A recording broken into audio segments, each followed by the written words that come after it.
Hello, good morning guys. Dito tayo ngayon sa ating project ulit, sa part 2 ng ating project sa washroom. So ito, kung makikita nyo guys, na lagyan na natin ng wall ito. Dati wala pa tayong wall na nilagay dito. Ayan, at saka wala pang sahig. So ito, nalagyan na natin ng plywood. Ito rin guys, napalabas na natin itong linyada ng para sa toilet bowl. Ito para naman, ito drainage naman ito para sa ano na, sa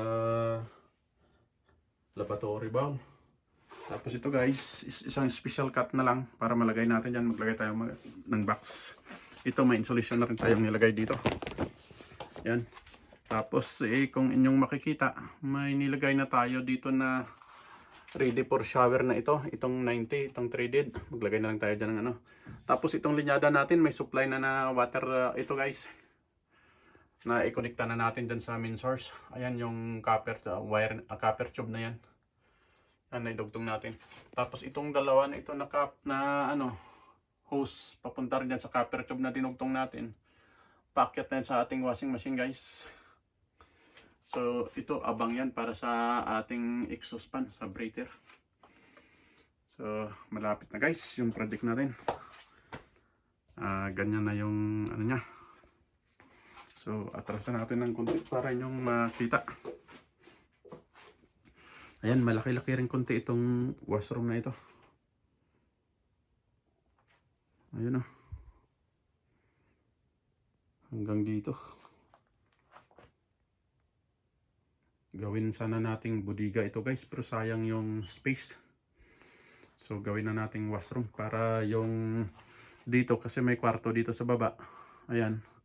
Ito hindi pa natin natakpan ng drywall. So para hindi na sila aakyat doon sa second floor, dyan sa itaas. Para mag personal necessity, iihi at mag-iibak dito na. Yan yung itim na yan, dyan na yung toilet bowl natin.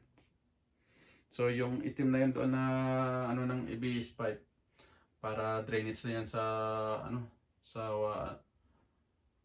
washroom, sa liguan. So ayun yung naka-usli na copper tube na yan. Ayan, faucet na yan, at saka ito na yung control valve ng ating ng shower. So tatlong linyada guys.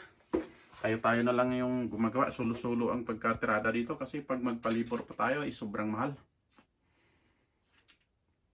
So ayan, kung inyo makikita yung mga tubo na yan sa taas. Galing yan sa washroom sa taas at saka sa lavatory bowl din itong isang maliit na tubo. Pababa na dyan, kunikta dyan. Papunta na dyan sa main line. Ayan. Pababa sa flooring, bulusok na yan doon sa may back road, back alley. Tapos ito naman yung ating tinayin dito. Dito naman yan nagsimula guys, pabalik dito sa may 45, sa may wall na yan. Nagbakbak tayo dyan dati. Ayan, kahit yan, kung inyong makikita yung joint ng pinagkonkrituhan na bago. Yan yung binakbak natin. Kasi yung linyada na yan, itong linyada na dito, may paakyat yan hanggang doon sa may drainage ng ating washing machine. Ayan, yan yung tagos niyan. Ayan, makita nyo yung itim na yan dyan. Yan yung itim na pipe.